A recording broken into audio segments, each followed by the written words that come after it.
Baik, Assalamualaikum warahmatullahi wabarakatuh. Perkenalkan, kami dari kelompok 7. Di sini kami akan membahas Differential Cost Analysis atau DCA. Differential Cost Analysis atau DCA merupakan metode analisis yang digunakan untuk membandingkan perbedaan biaya dan pendapatan antara dua atau lebih alternatif keputusan. Tujuan utamanya adalah membantu manajemen mengambil keputusan jangka pendek seperti apakah harus memproduksi sendiri atau membeli dari luar, menerima pesanan khusus, atau memanfaatkan kapasitas yang ada dengan hanya mempertimbangkan elemen-elemen yang benar akan berubah atau biaya dan pendapatan yang relevan. Baik, mungkin penjelasan mengenai differential cost analysis akan dilanjutkan oleh Saudari Fitria Ramadhani. Baik, sebagai pengawalan, saya di sini akan membahas mengenai pengertian beberapa konsep biaya dalam pengambilan keputusan, terutama yang berkaitan dengan biaya diferensial atau differential cost. Nah, yang pertama yaitu differential cost study. Differential cost study adalah analisis perbedaan biaya untuk membantu kita dalam mengambil keputusan jangka pendek. Misalnya untuk menentukan apakah sebuah proyek atau kegiatan akan dijalankan atau tidak dengan jangka waktu kurang dari 1 tahun. Nah, mari kita masuk ke poin berikutnya yang tidak kalah penting untuk kita bahas, yaitu tentang definisi lebih lanjut dari differential cost itu sendiri. Nah, secara umum differential cost terbagi menjadi dua, yaitu yang pertama ialah biaya untuk menyelesaikan suatu proyek atau kegiatan, di mana marginal cost juga dikenal sebagai incremental cost. Bagian yang kedua yaitu biaya yang bisa dihindari jika proyek atau kegiatan tersebut dihentikan, atau yang dikenal dengan istilah avoidable cost. Nah, selain itu, differential cost juga mencangkup dua bagian. Yang pertama yaitu variable cost, yaitu biaya yang berubah tergantung aktivitas, dan yang kedua yaitu out of pocket cost, yaitu biaya yang memang benar-benar mengharuskan pengeluaran uang tunai. Nah, untuk mendukung pemahaman kita tentang biaya diferensial, kita juga perlu tahu bagaimana pendapatan tambahan dari suatu proyek diperhitungkan. Disinilah konsep marginal revenue atau revenue tambahan berperan. Nah, bagian yang ketiga yaitu marginal revenue. Marginal revenue adalah pendapatan tambahan yang diperoleh dari menjalankan suatu proyek atau kegiatan. Ini disebut juga sebagai incremental revenue. Nah, selanjutnya kita akan memahami mengenai komponen-komponen biaya diferensial yang relevan dan tidak relevan dalam keputusan jangka pendek. Nah, masuk ke bagian keempat yaitu differential cost dan relevansinya. Perlu kita pahami lebih dalam yaitu mengenai differential cost itu terbagi menjadi dua. Yang pertama yaitu tidak termasuk sunk cost, yaitu biaya yang sudah terjadi dan tidak bisa dikembalikan. Contohnya yaitu pembelian mesin. Yang kedua yaitu tidak termasuk allocated fixed cost, yaitu biaya yang tetap dan tidak terpengaruh oleh keputusan yang diambil, seperti penyusutan gedung. Nah, karena itu, sunk cost dan allocated fixed cost tidak relevan dalam pengambilan keputusan jangka pendek. Oke, sekarang kita sudah tahu biaya mana yang relevan dan keputusan jangka pendek. Tapi, dalam dunia nyata sering kita juga harus mempertimbangkan apa yang kita korbankan saat memilih suatu opsi. Disinilah muncul konsep opportunity cost atau biaya peluang. Nah, bagian yang kelima yang akan kita bahas yaitu opportunity cost. Opportunity cost adalah pendapatan atau manfaat dari alternatif yang tidak kita pilih. Meskipun tidak terlihat dalam laporan keuangan, biaya peluang ini tetap harus dipertimbangkan dalam pengambilan keputusan. Nah, selain biaya peluang, ada juga yang disebut sebagai imputed cost, yaitu biaya yang sifatnya tidak nyata atau hipotetis, namun tetap penting untuk diperhitungkan dalam pengambilan keputusan. Nah, bagian yang keenam yang akan kita bahas yaitu imputed cost. Imputed cost adalah biaya hipotetis, misalnya seperti penurunan goodwill perusahaan apabila kegiatan kita mencemari lingkungan, walaupun tidak langsung mengeluarkan uang. Hal ini tetap harus masuk dalam pertimbangan keputusan.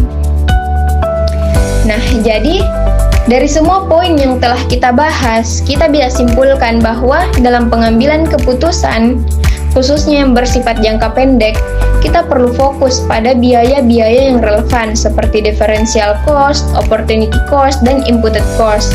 Sementara itu, biaya seperti sunk cost atau allocated fixed cost sebaiknya tidak dijadikan dasar pertimbangan, karena tidak akan berubah meskipun kita mengambil keputusan yang berbeda.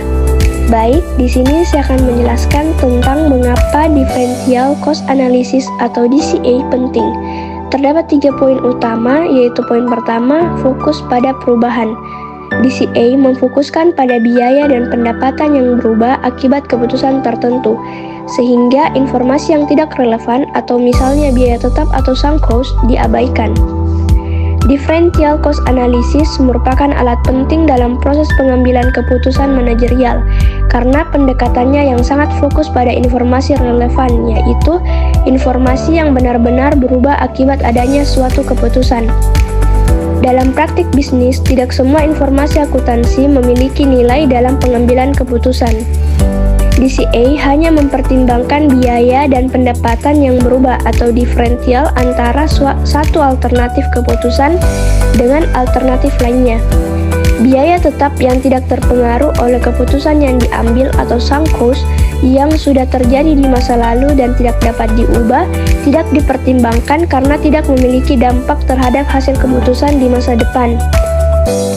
Dengan demikian, DCA membantu menghilangkan kebisingan informasi yang tidak penting dan membuat manajemen lebih fokus pada data yang relevan untuk keputusan strategis.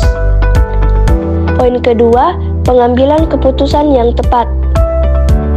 Dengan mengetahui selisih biaya dan pendapatan dari tiap alternatif, perusahaan dapat memilih opsi yang memberikan kontribusi keuntungan terbaik. Dengan menggunakan DCA, perusahaan dapat membandingkan secara langsung selisih biaya dan pendapatan yang timbul dari masing-masing alternatif keputusan. Misalnya, ketika perusahaan harus memilih antara memproduksi sendiri atau membeli dari pihak ketiga, DCA akan membantu menunjukkan mana yang lebih menguntungkan dari segi biaya dan manfaat. Dengan demikian, manajemen bisa membuat keputusan yang berdasarkan pada data kuantitatif yang objektif, bukan asumsi atau intuisi semata. Ini sangat krusial untuk meminimalkan risiko kesalahan dan memaksimalkan potensi keuntungan yang bisa diraih dari suatu pilihan bisnis. Poin ketiga, efisiensi dalam penggunaan sumber daya. Metode ini membantu manajemen untuk mengoptimalkan penggunaan kapasitas dan sumber daya yang tersedia. Salah satu keunggulan dari metode DCA adalah kemampuannya dalam membantu manajemen untuk mengalokasikan sumber daya secara efisien. Karena DCA menyoroti perbedaan biaya dan manfaat dari setiap alternatif, perusahaan dapat melihat dengan jelas bagaimana suatu pilihan dapat mempengaruhi penggunaan sumber daya seperti tenaga kerja, mesin, bahan baku, dan waktu. Hal ini memungkinkan perusahaan untuk tidak hanya memilih opsi yang menguntungkan secara finansial, tetapi juga opsi yang memaksimalkan kapasitas produksi dan meminimalkan pemborosan. Dengan efisiensi yang lebih baik, perusahaan dapat meningkatkan produktivitas dan daya saing di pasar. Berikutnya, saya akan menjelaskan tentang konsep utama differential cost analysis. Terdapat 3 konsep utama, yaitu konsep pertama, biaya relevan dan tidak relevan. Biaya relevan atau relevant cost merupakan biaya yang akan berubah akibat keputusan yang diambil.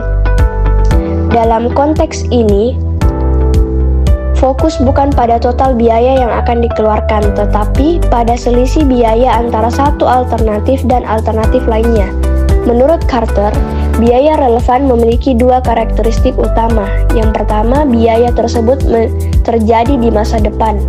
Yang kedua, biaya tersebut berbeda antara alternatif keputusan yang sedang dianalisis. Contoh konkret biaya relevan yaitu biaya variabel seperti bahan baku, tenaga kerja langsung, dan overhead variabel. Misalnya, jika sebuah perusahaan menerima pesanan khusus dalam volume besar, maka biaya bahan baku dan tenaga kerja akan meningkat. Peningkatan inilah yang menjadi fokus analisis, bukan total biaya keseluruhan. Biaya relevan tidak harus merupakan seluruh biaya dari suatu aktivitas, melainkan hanya bagian dari biaya yang berubah.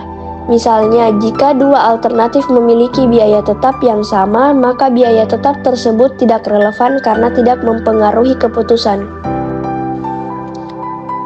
Biaya tidak relevan. Biaya tidak relevan adalah biaya yang tidak berubah akibat keputusan yang diambil.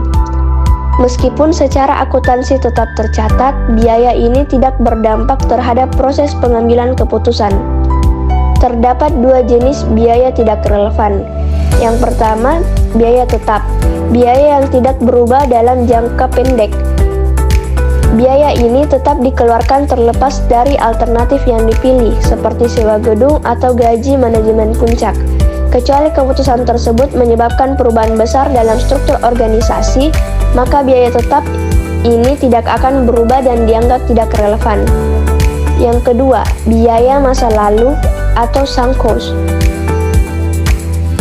Biaya yang telah terjadi dan tidak dapat diubah oleh keputusan ke depan.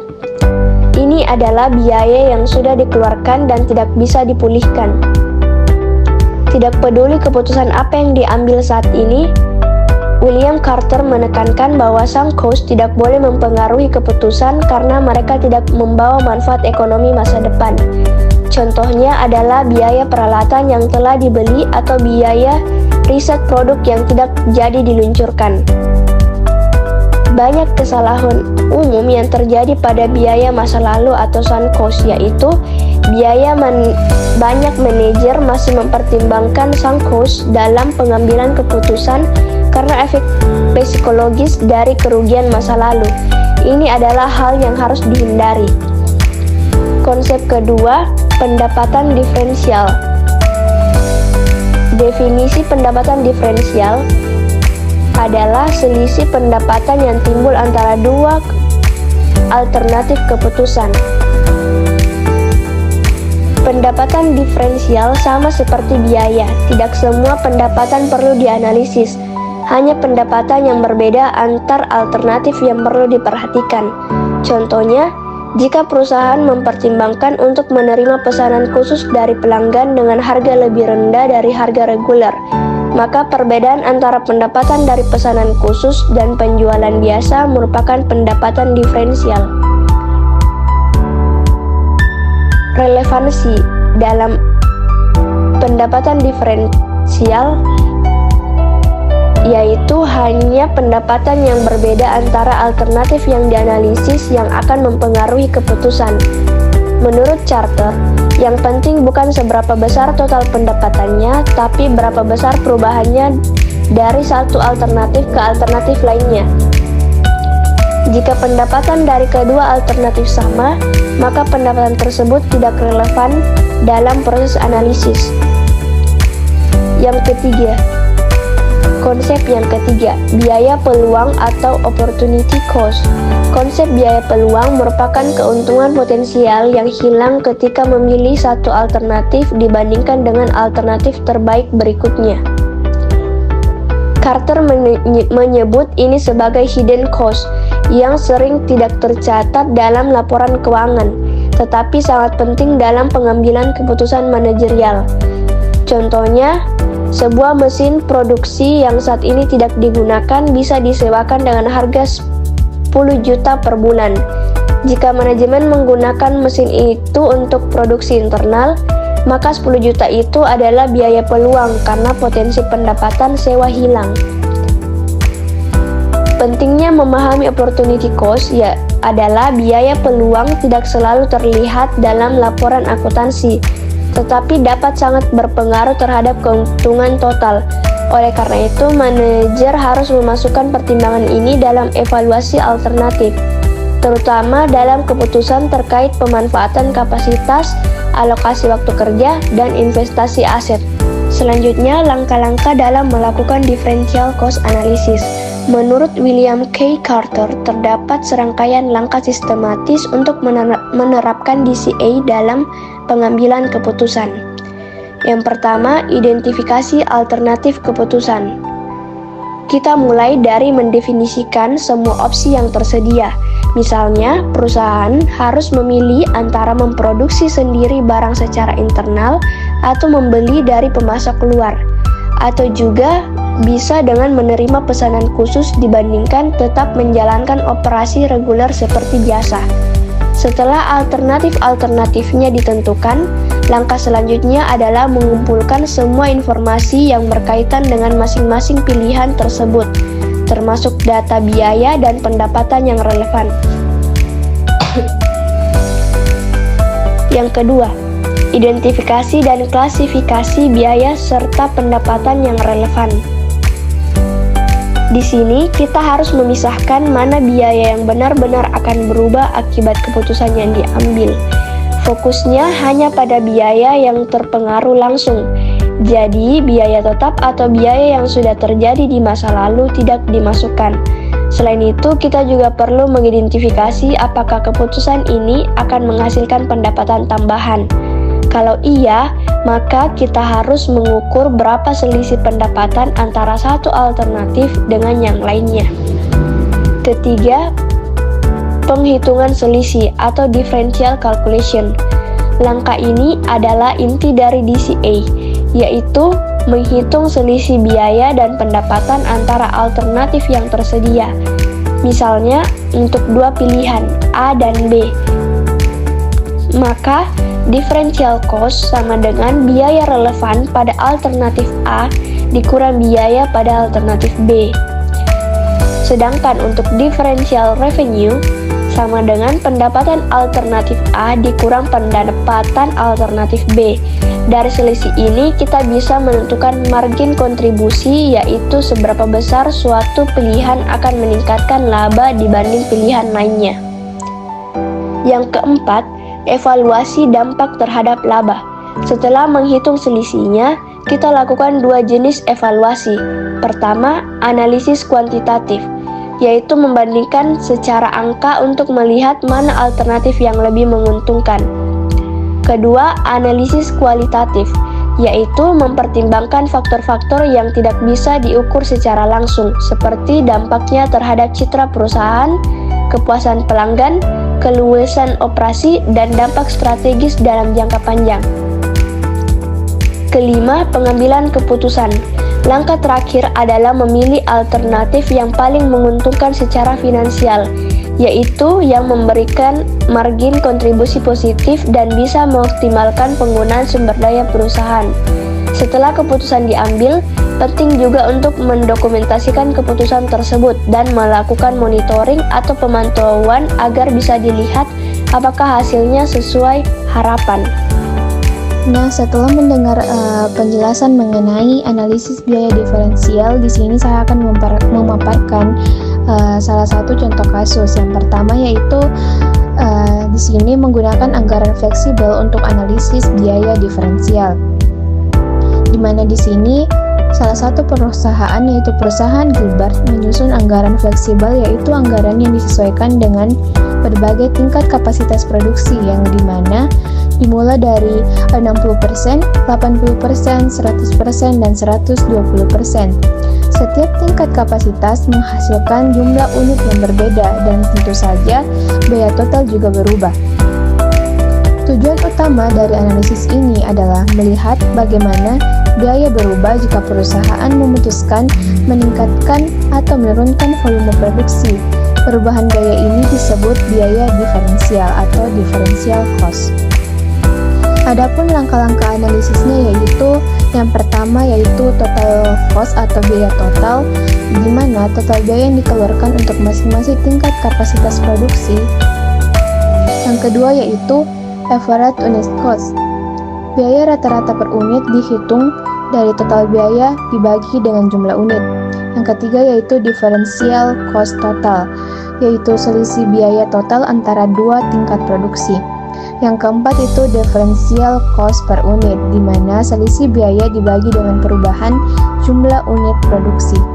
di mana jika perusahaan ingin meningkatkan kapasitas dari 60% atau 60.000 per unit ke 80% atau 80.000 per unit, adapun biaya pada 60% yaitu Rp4.863.750. Adapun biaya pada 80% yaitu Rp6.348.000. Biaya diferensial total yaitu Rp6.348 dikurang Rp4.863.750. Jumlahnya yaitu Rp1.484.250. Adapun biaya diferensial per unit yaitu Rp1.484.250 dibagi dengan 80%, 80.000 dikurang 60.000 sama dengan 24.000 per unit. Dimana artinya jika perusahaan menambah produksi sebesar 20 unit, maka akan menambah biaya sebesar 1,48 miliar atau 24.000 per unit. Adapun tambahan dari contoh kasusnya yaitu menerima pesanan tambahan. Kasus ini menggambarkan kondisi di mana perusahaan menerima pesanan tambahan sebanyak 1.000 unit, padahal produksi normal baru mencapai 80.000 dari kapasitas maksimum yaitu 100.000 unit. Dan masih ada ruang 20.000 unit untuk menerima pesanan baru. Adapun langkah-langkah analisisnya yaitu harga jual sama dengan 135.000 per unit, biaya variabel 75.000 per unit, biaya tetap tidak bertambah karena kapasitas masih mencukupi. Adapun pertanyaan dari menerima pesanan tambahan yaitu apakah pesanan tambahan ini menguntungkan? Nah, untuk menjawab pertanyaan tersebut, kita hanya membandingkan pendapatan tambahan atau incremental revenue dengan biaya diferensial yang ada dalam hal ini yaitu hanya biaya variabel. Yang pertama yaitu incremental revenue per unit sama dengan 135.000 dan biaya diferensial per unit sama dengan 75.000. Jadi keuntungan per unit sama dengan 135.000 dikurang 75.000 sama dengan 60.000. Adapun kesimpulan dari contoh kasus tersebut adalah karena harga jual lebih besar daripada biaya variabel, maka pesanan tambahan ini sebaiknya diterima karena akan memberikan laba tambahan sebesar 60.000 per unit dikali 1.000 unit sama dengan 60 juta. Nah, setelah mendengarkan penjelasan dan contoh kasus yang telah dipaparkan tadi, adapun kesimpulan yang dapat diambil yaitu dari William Carter berpendapat bahwa differential cost analysis merupakan metode analisis yang efektif untuk yang pertama, menyaring informasi yang relevan dalam pengambilan keputusan dengan fokus pada perbedaan biaya dan pendapatan antara alternatif. Yang kedua yaitu menghindari penggunaan biaya yang tidak relevan seperti biaya tetap dan sunk cost, sehingga keputusan yang diambil didasarkan pada data yang benar-benar berubah akibat alternatif yang dipilih. Yang ketiga yaitu membantu manajemen dalam menentukan apakah suatu alternatif seperti pesanan khusus atau keputusan make or buy memberikan kontribusi positif terhadap margin keuntungan dan pemanfaatan optimal sumber daya. Mungkin itu saja penjelasan mengenai differential cost analysis dari kelompok kami. Sekian, Assalamualaikum warahmatullahi wabarakatuh.